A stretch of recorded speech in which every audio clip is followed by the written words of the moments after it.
नमस्कार, मैं हूं अंकिता दुबे। आप देख रहे हैं वीसीएन टाइम्स। राजस्थान के उदयपुर जिले के झाडोल इलाके से एक चौंकाने वाली खबर सामने आई है। यहां 55 साल की एक महिला ने अपने 17वें बच्चे को जन्म देकर सभी को हैरान कर दिया है। 16 बच्चों की मां को अस्पताल में यह कहकर भर्ती कराया गया कि उनकी चौथी डिलीवरी है। प्रसव पीड़ा के बाद डॉक्टरों की देख रेख में उसने बच्चे को जन्म दिया। तब पता चला कि वह पहले से ही 16 बच्चों की मां है। उनमें से 11 बच्चे अभी भी जीवित हैं, जबकि 4 बेटे और एक बेटी जन्म के तुरंत बाद ही चल बसे थे।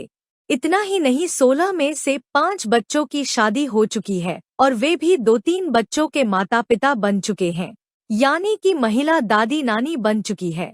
डॉक्टरों की माने तो उम्र बढ़ने के बाद नेचुरली प्रेग्नेंट संभव है, लेकिन यह अत्यंत दुर्लभ और जोखिम भरा होता है। फिलहाल अस्पताल में जच्चा बच्चा दोनों स्वस्थ हैं। के बाद में उन्होंने हिस्ट्री जो पूछी गई थी उसमें उन्होंने अपना चौथा बच्चा बताया था। हमें कई सूत्रों से पता चला था कि इसके काफ़ी सारे बच्चे भी हैं और कुछ बच्चों की डेथ भी हो चुकी है। आज हमने प्रसूता से बात की तो जिससे पता चला कि प्रसूता की ये 16वीं डिलीवरी है।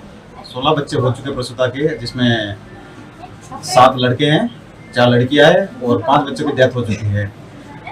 प्रसूता के हमने परिजनों को भी बुलाया है और उनसे बात भी की हमने, उनकी खून वगैरह की जांच भी की है, सब नॉर्मल था, उनमें रिपोर्ट में सारा नॉर्मल था।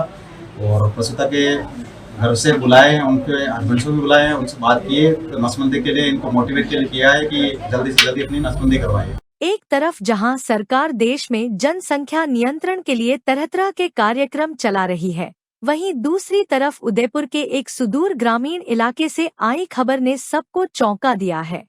राजस्थान के आदिवासी अंचल में शामिल झाडोल क्षेत्र के लीलावास गांव की रहने वाली रेखा कालबेलिया ने झाडोल के सामुदायिक स्वास्थ्य केंद्र में अपने 17वें बच्चे को जन्म दिया है। 55 साल की उम्र में मां बनने की यह घटना अपने आप में अनोखी है।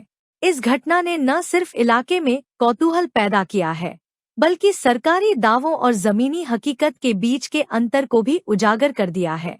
जहां एक ओर सरकार हम दो हमारे दो का नारा देकर परिवार नियोजन को बढ़ावा दे रही है, वहीं रेखा कालबेलिया का बड़ा परिवार सरकारी दावों की पोल खोलता दिख रहा है।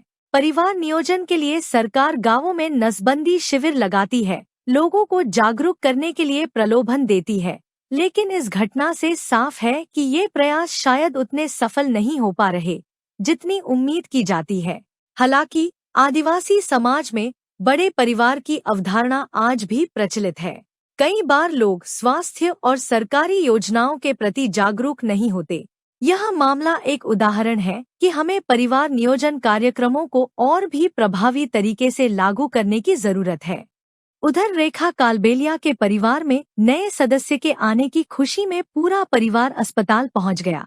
इस मौके पर बधाई देने वालों में सिर्फ पति और बच्चे ही नहीं, बल्कि उनके पोते पोती और दोहिते दोहितियां भी शामिल थे।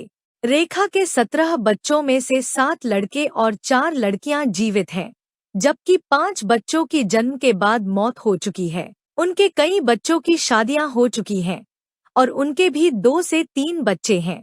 रेखा की बेटी शीला कालबेलिया ने बताया कि उनके परिवार में हमेशा से ही बच्चे ज्यादा रहे हैं और वे इस नए सदस्य के आने से बहुत खुश हैं। वहीं रेखा के पति कवरा कालबेलिया ने कहा कि भगवान की मर्जी से उनके इतने बच्चे हुए हैं और वे इसे अपना सौभाग्य मानते हैं। एक और सरकारें 21वीं सदी में देश को विकसित बनाने का संकल्प ले रही है, वहीं दूसरी ओर आदिवासी अंचल की रहने वाली रेखा अपनी 70वीं संतान को जन्म दे रही है।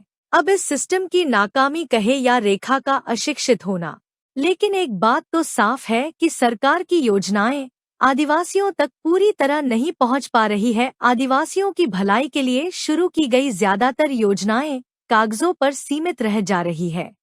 इसका जीता जागता उदाहरण रेखा है। Bureau report VCN times.